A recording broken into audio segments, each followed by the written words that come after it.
ஆளுநர் ரவி மூலமாக காலம் அழைத்தது. இது எழுந்த அவர் இல்லைன்னா இந்த புத்தகம் வந்திருக்காரு. எல்லாரும் சேர்ந்து அவருக்கு நன்றி சொல்லணும். பார்ப்பானை ஐயர் என்ற காலமும் போச்சே, வெள்ளை பரங்கியை துரை என்ற காலமும் போச்சேன்னு 2 வரி வரும். அந்த வரி இருக்காது அதில். அது இல்லாம தான் பாட்டு பாடியிருப்பாங்க. அதில் பூராமே பாரதியாருக்கே சென்சார். அதுதான் மிக முக்கியமானது.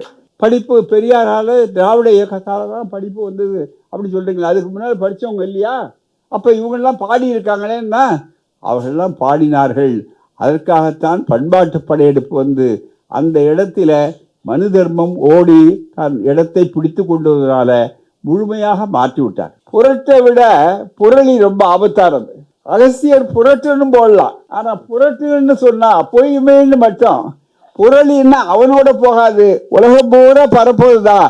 ஆக இந்த தலைப்புக்காகவே முதல்ல ஆசிரியரை வெகுவாக முதல்ல பாராட்டுறோம்.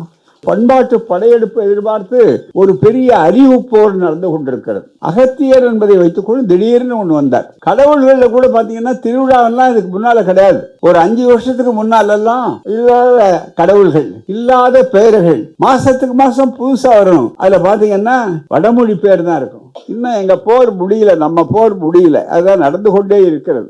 இந்திய வரலாற்றில் பார்ப்பனியத்தின் வெற்றி என்பது ஒவ்வொரு காலகட்டத்திற்கு ஏற்ப நெகிழ்வு தன்மையுடன் செயல்பட்டு வருகிறது. பார்ப்பனியத்தினுடைய தன்மை எப்படின்னா, முதல்ல அலட்சியப்படுத்துவது, அப்புறம் கொஞ்சம் வளர்ந்த உடனே இருட்டடிப்பது, அலட்சியப்படுத்துறது, இருட்டடிக்கிறது, அதுக்கு அடுத்த உடனே எதிர்க்கிறது, எதிர்ப்புலையும் அவள் தாங்கினா உடனே திரிபுவாதம் செய்வது, அடுத்த விட்டம் திரிபுவாதத்திலையும் அவர்கள் தோற்று போகிறார்கள் என்று சொன்ன உடனே அனைத்து அழித்தல். இதுதான் மிக முக்கியம். இந்த ஜாதி பட்டம் போடலாமான்றது அப்புறம், அவர் காலத்தில் அப்படியே என்ன பேர் இருந்ததோ அதை தான் நம்ம எடுத்து சொல்லணும். பூராமே நமச்சிவாயம்னா ஓம் நமச்சிவாயமா இந்த ஒரு நமச்சிவாயமானு தெரியாது.